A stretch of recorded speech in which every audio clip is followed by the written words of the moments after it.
Okay, बिस्मिल्लाहिर्रहमानिर्रहीम। Today's topic is deviated nasal septum, जिसको हम डीएनएस कहते हैं। ये टॉपिक आपके पास बहुत ज़्यादा इंपॉर्टेंट है। इसको मैं एम्फेसिस ज़्यादा करूँगी, आपको थोड़ी सी ज़्यादा डिटेल में बताने की कोशिश करूँगी, क्योंकि ये चीज़ जो है ना वो आपके पास काफ़ी कॉमन चीज़ है। ठीक है, यानी डेविएटेड नेज़ल सेप्टम जो है ना वो काफ़ी कॉमनली होता है। इसकी बहुत ज़्यादा, अगर आप ओपीडी में बैठे हो, ठीक है, आप वार्ड के रोटेशंस हैं जिसमें आप ओपीडी में देख रहे हो, तो आपके पास डेली जो है वो डीएनएस के पेशेंट्स बहुत ज़्यादा आ रहे होते हैं। तो इतने इंपॉर्टेंट टॉपिक को जो है वो अच्छे से थॉरो स्टडी करना जो है ना वो बहुत ज़रूरी होता है।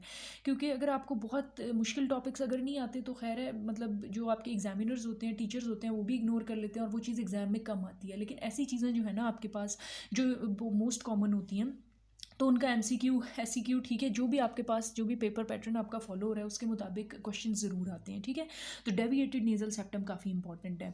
तो डेविएटेड नेज़ल सेप्टम में क्या होता है कि नेज़ल सेप्टम, मैंने आपको बताया था कि वो मीडियल वॉल बना रहा होता है नेज़ल कैविटी की, राइट और लेफ्ट को आपस में एक दूसरे से सेपरेट कर रहा होता है। ठीक है, तो वो बेसिकली सेंटर में ऐसे प्रेजेंट होना चाहिए ना, राइट और लेफ्ट के दरमियान। ठीक है, लेकिन बाज़ात ऐसा होता है कि ये अपनी पोजीशन से डेविएटेड होता है। अब क्यों डेविएटेड है ये अपनी पोजीशन से? इसका जो मोस्ट कॉमन कॉज होता है ना आपके पास, वो होता है ट्रॉमा। ट्रॉमा का मतलब होता है कि कोई भी आपके पास, फॉर एग्जांपल, ठीक है जी, कि आपके पास बेसिकली हुआ ये कि आपके पास जो सेप्टल कार्टिलेज था ना, वो ग्रूव में से आपके पास जो वूमर ग्रूव, मैंने आपको बताया था ना कि वूमर बोन ने इसको पीछे से पकड़ा होता है, वो निकल गया। अब क्यों हुआ? बेसिकली किसी एक्सीडेंट की वजह से, किसी इंजरी की वजह से, कोई फ्रैक्चर हो गया आपके पास, कहीं से बोन क्रश हो गई। ठीक है जी, और काफ़ी इसमें क्या होता है कि आपके पास फ्रैक्चर्स बाज़ात डेवलप हो जाते हैं। और अक्सर ये होता है कि चोट जो होती है ना वो बचपन में आपके पास लग जाती है। ठीक है, और उस टाइम इतना ज़्यादा पता नहीं चलता, कि डेविएशन भी इतनी ज़्यादा शो नहीं होती, लेकिन जो जो उसकी नोज़ जो है वो ग्रोथ होती है, वो बड़ी होती जाती है, तो ज़्यादा विजिबल होनी शुरू हो जाती है। बाज़ात इवन ये नेज़ल ऑब्स्ट्रक्शन कर देती है। जो ज़ाहिर बात है, आपके पास पेशेंट दो रीजंस की वजह से प्रेजेंट करता है। या तो उसको वो देखने में अच्छी नहीं लग रही होती, यानी कि बेसिकली उसकी विजिबल या कॉस्मेटिक अपीयरेंस अच्छी नहीं होती, और दूसरी कॉज होती है कि वो ऑब्स्ट्रक्शन कर रही होती है, पेशेंट को सांस लेने में मसला हो रहा होता है। क्योंकि जब वो डेविएट हो जाती है ना, जिस साइड पे वो ज़्यादा जाएगी तो वो जगह आपके पास बंद हो जाएगी। ठीक है, और इस वजह से पेशेंट नेज़ल ऑब्स्ट्रक्शन की कंप्लेन लेके आपके पास आता है। ठीक है जी, इवन बर्थ ट्रॉमाज होते हैं during the time of birth या डिलीवरी में। ठीक है, जो बर्थ कैनाल होता है ना, उसमें आपके पास नोज़ ऐसे स्क्वीज़ हो जाती है। ठीक है, और उसकी वजह से डेवलप हो जाता है। तो मोस्ट कॉमन टाइप आपको ट्रॉमा पता चल गई। देन आपके पास होती है डेवलपमेंटल एरर। डेवलपमेंटल एरर का मतलब होता है कि during the time of birth, यानी जो बेसिकली कंजेनिटल पीरियड होता है ना, एम्ब्रियोनिक डेवलपमेंट, तो उसमें आपके पास कोई मसला आ जाता है जिसको हम कहते हैं डेवलपमेंटल एरर। होता ये है कि बेसिकली आपको पता है कि नोज़ जो होती है ना, या जो सेप्टम होता है, वो ऐसे ग्रो करता है। इसको हम कहते हैं टेक्टोसेप्टल प्रोसेस। और नीचे आपको पता है कि ओरल कैविटी होती है, उसकी पैलेट्स होती हैं। तो ऐसे पैलेटल प्रोसेसेस होते हैं, फिर ये आके ना सारे आपके पास फ्यूज़ हो जाते हैं, और ऐसे ये नोज़ जो है ना, अगर मैं आपको दिखाऊं सामने से, तो ऐसे बनी होती है कि एक नोस्ट्रल ये, एक ये, और ये बीच में जो है ना वो सेप्टम होता है बेसिकली आपके पास। ठीक है, जिसको हम बेसिकली टेक्टोसेप्टल प्रोसेस कहते हैं। तो बाज़ औक़ात इस डेवलपमेंट में प्रॉब्लम आ जाती है कि आपके पास इनकी फ्यूजन में, या उन लोगों को क्लेफ्ट लिप, क्लेफ्ट पैलेट होता है, तो उनकी ये जो नोज़ का सेप्टम होता है ना, ये भी सही पोजीशन में नहीं आता, ये आपके पास ना डेविएटेड होता है। तो इस कंडीशन में डीएनएस हो सकता है। बेसिकली आपके पास डेवलपमेंटली प्रॉब्लम होती है। और उसके अलावा एक और कंडीशन होती है जो बच्चों में आपके पास होती है, उसको हम कहते हैं एडिनाइड हाइपरट्रॉफी। एडिनॉइड हाइपरट्रॉफी क्या होती है कि बेसिकली आपके पास जो छोटे बच्चे होते हैं ना, अक्सर ये स्मॉल चिल्ड्रन की डिजीज़ होती है। ठीक है, 10-12 साल के, 6 साल का बच्चा होगा, ज़्यादातर सिनेरियो भी इसी तरह देते हैं। उनके जो नेज़ोफेरिंग्स होते हैं ना, उनके अंदर एक स्ट्रक्चर होता है एडिनॉइड, जो जब इनलार्ज हो जाता है ना, तो आपके पास हो जाती है नेज़ल ऑब्स्ट्रक्शन।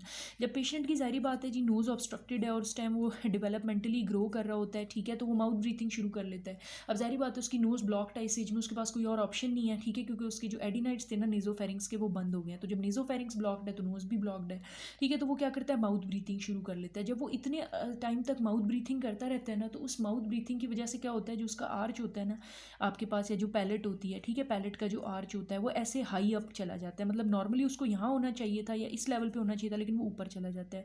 तो अब आपके पास जो सेप्टम था ना, पहले उसके लिए इतनी जगह थी, वो सेप्टम आपके पास यूँ डायगनल हो जाएगा, थोड़ा सा टेढ़ा हो जाएगा अपनी जगह को अकोमोडेट करने के लिए, क्योंकि पैलेट जो है ना अब आपके पास बड़ी हो गई है, पैलेट ऊपर चली गई है, तो सेप्टम के लिए कम जगह है, तो सेप्टम साइड पे चला जाएगा आपके पास। इस तरीके से सेप्टम की ना डिसलोकेशन आपके पास हो जाती है इस कंडीशन में। ठीक है, ये मेन कॉजेज़ आपको पता होनी चाहिए।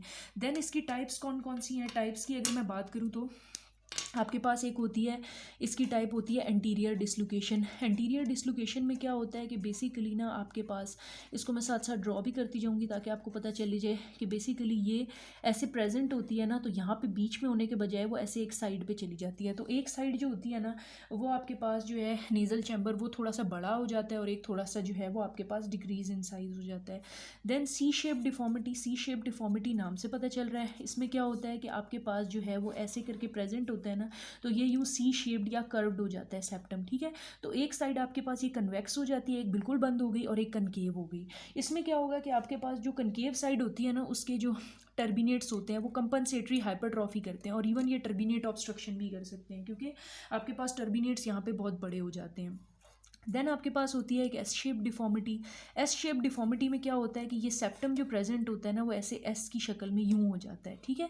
इस एस शेप डिफॉर्मिटी में क्या होता है कि बेसिकली आपके पास ना ये दोनों साइड्स की ऑब्स्ट्रक्शन कर रहा है। यहाँ पे एक साइड की ऑब्स्ट्रक्शन ये वैसे कर रहा था जब तक कि टर्बिनेट्स हाइपरट्रॉफी ना हो जाए, इसमें लेकिन बायलेटरल नेजल ऑब्स्ट्रक्शन होती है। ये इंपॉर्टेंट बात आपको पता होनी चाहिए। देन एक और टाइप होती है which is nasal spur. Nasal spur में क्या होता है कि आपके पास एक शेल्फ लाइक प्रोजेक्शन बन जाती है, यानी सेप्टम है ना यूँ, तो सेप्टम एक छोटा सा प्रोसेस यूँ बना लेता है, लेकिन ये प्रोसेस बड़ा खतरनाक होता है। ये क्या करता है कि आपके पास लेटरल वॉल्स को ना इंक्रोच करना शुरू कर देता है।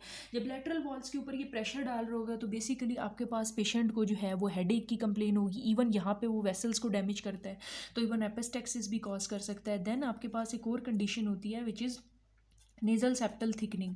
नेज़ल सेप्टल थिकनिंग में क्या होता है बेसिकली कि आपके पास जो सेप्टम होता है ना वो दोनों साइड से बायलैटरली थिकन हो जाता है, ठीक है। यानी वो एक साइड पे डेविएट होने के बजाय ऐसे बीच में यूँ थिकन सा हो जाता है, बड़ा हो जाता है। तो जब ये बड़ा होगा आपके पास, ठीक है जी, तो उससे क्या होगा कि बेसिकली आपके पास जो है वो मतलब ये बहुत सारी स्पेस ऑक्यूपाई कर लेगा, तो ऑब्स्ट्रक्शन ये कॉज करता है, ठीक है जी। ये भी आपको पता चल गया। देन अब हम आते हैं क्लिनिकल फीचर्स पे। क्लिनिकल फीचर्स क्या होते हैं इसके मोस्ट इंपॉर्टेंट, मैंने बताया आपको कि सबसे इंपॉर्टेंट तो नेज़ल ऑब्स्ट्रक्शन होगा। ज़ाहिर बात है ये एक साइड पे डेविएट कर रहा है या फिर दोनों साइड से कर रहा है, तो ज़्यादातर इसमें नेज़ल ऑब्स्ट्रक्शन होती है। ये मेन कंप्लेंट पेशेंट आपके पास लेके आएगा भाई, कि उसको यूनिलैटरल भी हो सकती है किसी पेशेंट में, किसी में बाईलैटरल हो सकती है, ठीक है जी। और आपको पता है कि इसमें डिफरेंट लेवल्स पे ऑब्स्ट्रक्शन हो सकती है डिपेंडिंग ऑन द टाइप, ठीक है।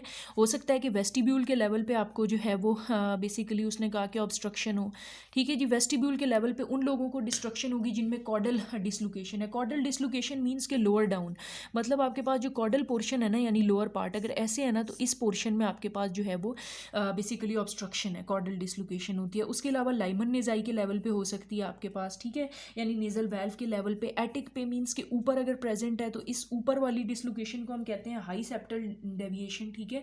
हाई सेप्टल डेविएशन की वजह से यहाँ एटिक के लेवल पे ऑब्स्ट्रक्शन हुई हुई होगी। उसके अलावा टर्बिनल ऑब्स्ट्रक्शन हो सकती है अगर आपके पास टर्बिनेट्स हाइपरट्रॉफी हो गए हैं कंपनसेटरी, या क्वानल टाइप ऑब्स्ट्रक्शंस भी हो सकती हैं, ठीक है। नेज़ल ऑब्स्ट्रक्शन अगर हमने वेस्टिब्यूल वाली चेक करनी है ना कि ड्यू टू नेज़ल वेल्व की एबनॉर्मेलिटी की वजह से है, तो उसके लिए हम एक टेस्ट परफॉर्म करते हैं जिसको हम कहते हैं कॉटल टेस्ट। कॉटल टेस्ट में क्या होगा कि बेसिकली ना आप क्या करोगे कि पेशेंट के एक चीक को, फॉर एग्जांपल ये उसका फेस है ना, तो आपने यहाँ पे वेस्टिब्यूल को चेक करना है, तो आप इस साइड से उसके चीक को ना इस साइड पर थोड़ा सा डिस्प्लेस करोगे, मूव करोगे। और उसके साथ अगर इसी साइड का जो ये वाला नोस्ट्रल है कि राइट आपने चीक मूव किया और उसके साथ राइट उसमें जो इनफ्लो था ना एयर का वो इंक्रीज़ हो गया, इट मीन्स कि कॉटल टेस्ट पॉजिटिव है और वाकई यहाँ पे जो है ना वो नेज़ल वेल्व की कोई एबनॉर्मेलिटी प्रेजेंट है। और अगर ये नहीं होता इट मीन्स कॉटल टेस्ट नेगेटिव और कोई एबनॉर्मेलिटी नहीं है। ये आपको बात पता होनी चाहिए। देन और क्या क्या कंडीशंस हो सकती हैं इसके साथ, आपको बताया था कि प्रेशर की वजह से जो है ना वो हेडेक होता है, यानी जब ये एक साइड पे डेविएट हो जाता है तो उसकी लेटरल वॉल जो होती है उसको ये प्रेस कर रहा होता है, जिसकी वजह से पेशेंट को हेडेक होता है। बाज़ औक़ात इसकी डेविएशन की वजह से जो ओपनिंग्स होती हैं या जो ऑस्टियाज होते हैं आपके पास साइनसेस के, वो ब्लॉक हो जाते हैं, जिसकी वजह से पेशेंट वहाँ पर इन्फेक्शन यानी उनकी ड्रेनेज नहीं हो सकती सही तरीके से पैरानेजल साइनसेस की, और वहाँ पर पेशेंट डिवेलप कर लेता है जी साइनोसाइटिस। उसके अलावा आपको पता है कि जो ऑल्फेक्शन होती है ना वो हाई अप एरिया से हो रही होती है। तो अगर आपके पास कोई हाई सेप्टल डेविएशन है, ठीक है, वहाँ पे ऑब्स्ट्रक्शन है, तो हो सकता है कि पेशेंट को एनोस्मिया भी डेवलप हो जाए। और उसके अलावा आपके पास जो है वो पेशेंट को और क्या हो सकता है कि उसकी, अगर देखो जी सेप्टम उसका डेविएटेड है तो हो सकता है डोर्सम बाहर से भी देखने में सही ना लग रही हो, तो हो सकता है उसको एक्सटर्नल नेजल डिफॉर्मिटी हो। उसके अलावा आपके पास मिडल एयर इन्फेक्शंस हो सकते हैं, क्योंकि अगर आपके पास सेप्टम डिसलोकेटेड है, नीजल ऑब्स्ट्रक्शन हुई हुई है, तो पीछे हो सकता है कि यूस्टेशियन ट्यूब में कोई जो है वो इन्फेक्शन आ सकता है, ठीक है, वहाँ से कनेक्शंस होते हैं, तो वो भी हो सकता है। देन आप इसका ट्रीटमेंट कैसे करोगे, ट्रीटमेंट इंपॉर्टेंट बात है, ठीक है जी। अच्छा, तो जो ट्रीटमेंट है ना वो काफ़ी इंपॉर्टेंट है, लेकिन ट्रीटमेंट के लिए आपको ये बात पता होनी चाहिए कि इंडिकेशन कि आपने किस पेशेंट का ट्रीट करना है और किसको पेशेंट को आपने ट्रीट नहीं करना। अगर पेशेंट को वाकई मतलब इतनी उसमें डेविएटेड नेज़ल सेप्टम है कि पेशेंट को जो है, ठीक है जी, नेज़ल ऑब्स्ट्रक्शन है, मतलब ये कि उसकी नोज़ वाकई में आपको जो है वो ऑब्स्ट्रक्शन के साइंस दे रहा है, तो फिर आप उसकी सर्जरी के लिए वो पेशेंट इंडिकेटेड है। लेकिन इसमें आपने ये बात ख्याल रखनी है कि पेशेंट की उम्र जो है ना वो कम अज़ कम एटलीस्ट जो है वो 17 ईयर्स से ऊपर होनी चाहिए, तब आप उसका डेविएटेड नेज़ल सेप्टम का ऑपरेशन करोगे। ये बात भी बहुत ज़्यादा आपसे पूछी जाती है, इंपॉर्टेंट है, ठीक है, इसको भी आप नोट कर लो कि 17 ईयर्स एज जो है ना वो एटलीस्ट होनी चाहिए। फिर आपके पास 17 ईयर्स से कम में भी कर सकते हैं, लेकिन उसमें हम कोशिश करेंगे अवॉइड ही करेंगे कि ये सर्जरी ना की जाए। दो सर्जरीज आपको पता होनी चाहिए, एक होती है हमारे पास बेसिकली सब म्यूकोजल रिसेक्शन ऑपरेशन, जिसको हम SMR ऑपरेशन कहते हैं। SMR ऑपरेशन में होता ये है कि बेसिकली आपके पास जो है ना वो इसमें करते ये हैं कि हम सबसे पहले जो है ना वो हमने जो नेज़ल सेप्टम है ना उसकी दोनों साइड्स पे से, फॉर एग्जांपल आप समझ लो कि ये नेज़ल सेप्टम है, तो इस साइड पे भी जो इसका जो है वो कॉन्ड्रियल फ्लैप होता है, ठीक है, यानी म्यूकस, और जो पेरिकॉन्ड्रियल फ्लैप होता है ना वो हमने हटाना होता है, और दूसरी साइड से भी, यानी दोनों साइड से आप इसको हटाओगे।